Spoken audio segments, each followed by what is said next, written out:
आइए देखते हैं दिल्ली सल्तनत काल 1206 एडी से 1526 एडी तक सभी परीक्षाओं के लिए महत्वपूर्ण है। दिल्ली सल्तनत के काल में कुल मिलाकर 5 वंशों का शासन रहा। नंबर 1 गुलाम वंश 1206 ईस्वी से लेकर 1290 ईस्वी तक गुलाम वंश का संस्थापक कुतुबुद्दीन ऐबक था। नंबर 2 खिलजी वंश 1290 ईस्वी से 1320 ईस्वी तक खिलजी वंश का संस्थापक जलालुद्दीन खिलजी था। नंबर 3 तुगलक वंश 1320 ईस्वी से 1414 ईस्वी तक संस्थापक गियासुद्दीन तुगलक, सबसे लंबा कार्यकाल इसी का रहा। नंबर 4 सैयद वंश 1414 ईस्वी से 1451 ईस्वी तक सैयद वंश का संस्थापक खिज्र खां था। नंबर 5 लोदी वंश 1451 ईस्वी से 1526 ईस्वी तक संस्थापक बहलोल लोदी था। नंबर 1 गुलाम वंश 1206 से 1290 ईस्वी तक इस वंश की स्थापना कुतुबुद्दीन ऐबक ने किया था, जो खुद मोहम्मद गौरी का गुलाम था। अतः इनके द्वारा स्थापित वंश को गुलाम वंश कहा गया। नेक्स्ट पॉइंट, कुतुबुद्दीन ऐबक ने गुलाम वंश के कुतुबी वंश की स्थापना की। इन्होंने अपना राज्याभिषेक लाहौर में करवाया और इन्होंने अपनी राजधानी भी लाहौर को ही बनाया। नेक्स्ट पॉइंट, कुतुबुद्दीन ऐबक को पूरा कुरान याद था, अतः इसे कुरान खां के नाम से जाना जाता था। नेक्स्ट पॉइंट, इन्हें दानी प्रवृत्ति के कारण लाख बख्श भी कहा जाता था। नेक्स्ट पॉइंट, इनके दरबार में हसन निजामी नामक विद्वान रहते थे, जिन्होंने ताज उल नासिर नामक पुस्तक की रचनाएं किए थे। इसके अतिरिक्त इनके दरबार में मिनहाज उस सिराज नामक विद्वान भी रहते थे, जिन्होंने तौकाते नासरी नामक पुस्तक की रचना की थी। नेक्स्ट पॉइंट, मिनहाज उस सिराज ने ही कुतुबुद्दीन ऐबक को दानशीलता के कारण हातिम द्वितीय की उपाधि दी थी। नेक्स्ट पॉइंट, कुतुबुद्दीन ऐबक के गुरु बख्तियार काकी थे और इन्हीं के याद में उन्होंने दिल्ली में कुतुब मीनार का नींव रखा, किंतु निर्माण कार्य पूरा होने से पहले ही कुतुबुद्दीन ऐबक की मृत्यु होगी। अतः कुतुब मीनार का निर्माण पूरा करने का श्रेय इल्तुतमिश को दिया जाता है। नेक्स्ट पॉइंट, तूफान के कारण क्षतिग्रस्त हुए मीनार के कुछ भागों की मरम्मत फिरोज शाह तुगलक एवं सिकंदर लोदी ने करवाया। इसका प्रयोग नमाज अदा करने के लिए किया जाता था। नेक्स्ट पॉइंट, कुतुबुद्दीन ऐबक ने दिल्ली में कुतुब उल इस्लाम मस्जिद का निर्माण करवाया। इसके अतिरिक्त अजमेर में 2.5 दिन का झोपड़ा नामक मस्जिद का भी निर्माण करवाया। नेक्स्ट पॉइंट, 1210 ईस्वी में चौगान या पोलो खेलने के दौरान घोड़ा से गिरकर कुतुबुद्दीन ऐबक की मृत्यु हो गई। नेक्स्ट पॉइंट, ऐसा माना जाता है कि ऐबक के काल में शेर और बकरी एक ही घाट पर पानी पीता था। नेक्स्ट पॉइंट, कुतुबुद्दीन ऐबक की मृत्यु के बाद दिल्ली सल्तनत का अगला शासक आराम शाह बना, किंतु 1211 ईस्वी में इल्तुतमिश ने इसे हटाकर अपने आप को शासक घोषित कर दिया। नेक्स्ट, इल्तुतमिश 1211 ईस्वी से लेकर 1236 ईस्वी तक यह कुतुबुद्दीन ऐबक का गुलाम था, जिसे बाद में कुतुबुद्दीन ऐबक ने अपना दामाद भी बना लिया। नेक्स्ट पॉइंट, इनके द्वारा स्थापित वंश को इलवरी वंश कहा गया। नेक्स्ट पॉइंट, इल्तुतमिश को दिल्ली सल्तनत का वास्तविक संस्थापक कहा जाता है, क्योंकि इन्होंने अपने शासनकाल के दौरान सभी विरोधियों को पराजित कर दिया एवं प्रशासनिक एवं राजनीतिक सुधार भी किए। इतना ही नहीं, 1229 ईस्वी में इन्होंने बगदाद के खलीफा से सुल्तान बनने का वास्तविक प्रमाण पत्र खिलअत भी प्राप्त किया था। नेक्स्ट पॉइंट, अपने प्रशासनिक सुधार के आधार पर इन्होंने प्रशासन को सुचारू रूप से चलाने के लिए 40 तुर्क सरदार का एक दल बनाया, जिसे तुर्कान ए चिहलगान या चालीसा दल कहा गया। नेक्स्ट पॉइंट, मुद्रा व्यवस्था में सुधार करते हुए इन्होंने शुद्ध अरबी पत्ती का 2 सिक्का टंका एवं जीतल को प्रारंभ किया। टंका चांदी का सिक्का था, जबकि जीतल तांबा का सिक्का था। इस तरह से मुद्रा व्यवस्था में सुधार करने वाला दिल्ली सल्तनत का प्रथम सुल्तान इल्तुतमिश था। नेक्स्ट पॉइंट, इल्तुतमिश ने कुतुब मीनार का निर्माण पूरा करवाया और अपनी राजधानी दिल्ली को बनाया। नेक्स्ट पॉइंट, प्रशासनिक व्यवस्था में सुधार करते हुए इन्होंने इक्ता व्यवस्था या प्रणाली को भी प्रारंभ किया। नेक्स्ट पॉइंट, इल्तुतमिश को भारत में पहली बार मदरसा का निर्माण एवं मकबरा के निर्माण का भी श्रेय दिया जाता है। इस दोनों का निर्माण इन्होंने दिल्ली में करवाया। नेक्स्ट पॉइंट, अपने शासनकाल के दौरान ही इन्होंने अपना उत्तराधिकारी रजिया को घोषित किया।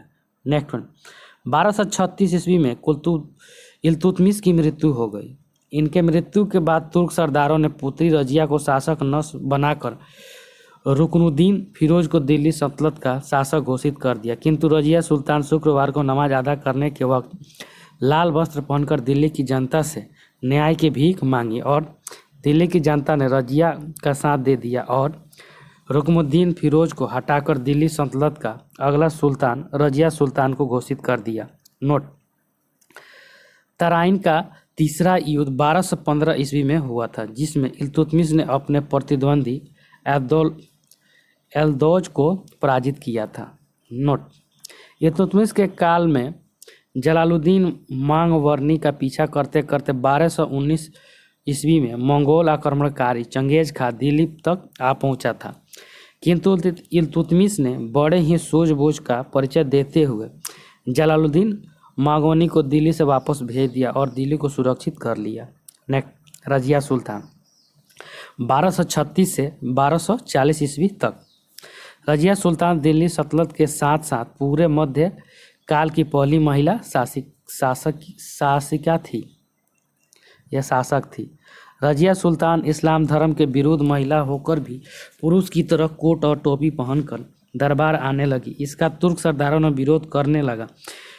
इन विरोधियों में सबसे महत्वपूर्ण तवर हिंद के इक़्तिदार लिंक अल्तुनिया का विरोध था, जिसे दबाने के लिए रजिया सुल्तान 1240 ईस्वी में खुद अपने ही नेतृत्व में सेना लेकर दिल्ली के प्रशासन को मलिक याकूब के नेतृत्व में सौंपती हुई निकल पड़ी। नेक्स्ट, भटिंडा नामक स्थान पर रजिया एवं मलिक अल्तुनिया के बीच युद्ध हुआ, जिसमें रजिया अपने आप को पराजित होते देखकर मलिक अल्तुनिया से विवाह कर ली।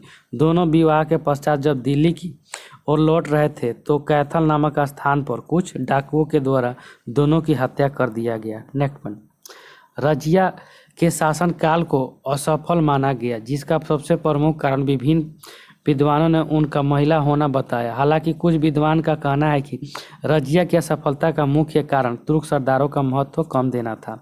नेक्स्ट पॉइंट, बहराम शाह का शासनकाल 1240 ईस्वी से लेकर 1242 ईस्वी तक रहा, 2 साल। पुनः 1242 ईस्वी में अलाउद्दीन मसूद शासक बना, जिसका शासनकाल 1242 से 1246 ईस्वी तक रहा। पुनः 1246 ईस्वी में नसरुद्दीन मोहम्मद दिल्ली सल्तनत का अगला शासक बना। इनका शासनकाल 1246 से 1266 ईस्वी तक रहा।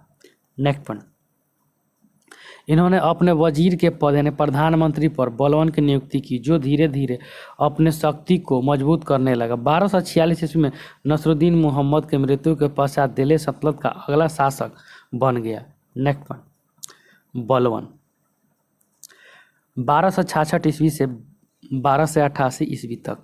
बलवन का मूल नाम बहाउद्दीन उलगू खां था, जिसे नसरुद्दीन मोहम्मद ने बलवन की उपाधि दी थी। नेक्स्ट पॉइंट, बलवन खुद को ईरान का प्रसिद्ध मुस्लिम वंश अफरासियाव वंश से संबंधित बताया। अतः सुल्तान बनते ही बलवन ने जिले इलाह ने ईश्वर के प्रति छाया की उपाधि धारण की और अपने दरबार में सिजदा यानी सुल्तान के सामने सिर झुकवाना एवं पैवोस ने सुल्तान के पैरों को चूमना की परंपरा को शुरू किया। साथ ही अपने दरबार को ईरानी परंपरा के अनुसार सजवाया एवं अपने दरबार में प्रसिद्ध ईरानी पर्व नौरोज को प्रारंभ किया। नेक्स्ट पॉइंट, बलवन ने अपने शासन में राजत्व के सिद्धांत को अपनाया एवं लौ एवं रक्त की नीति का पालन किया।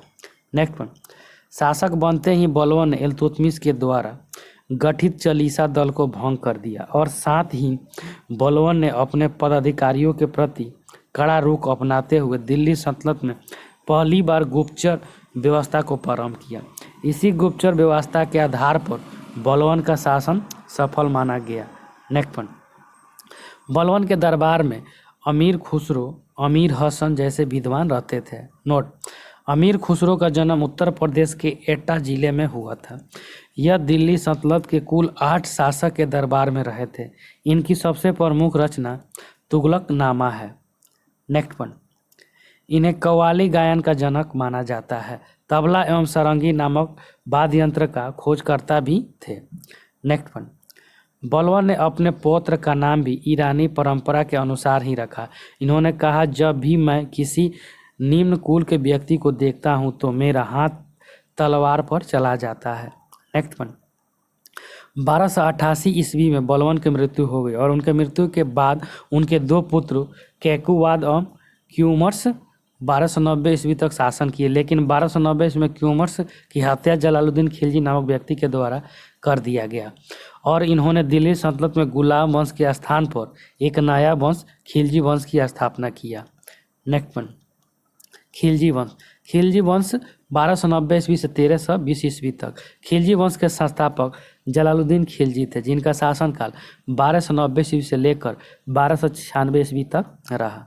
नेक्स्ट पॉइंट, दिल्ली सल्तनत काल में भारत पर शासन करने वाला पहला भारतीय मुस्लिम वंश खिलजी वंश था और पहला भारतीय मुस्लिम शासक जलालुद्दीन खिलजी था।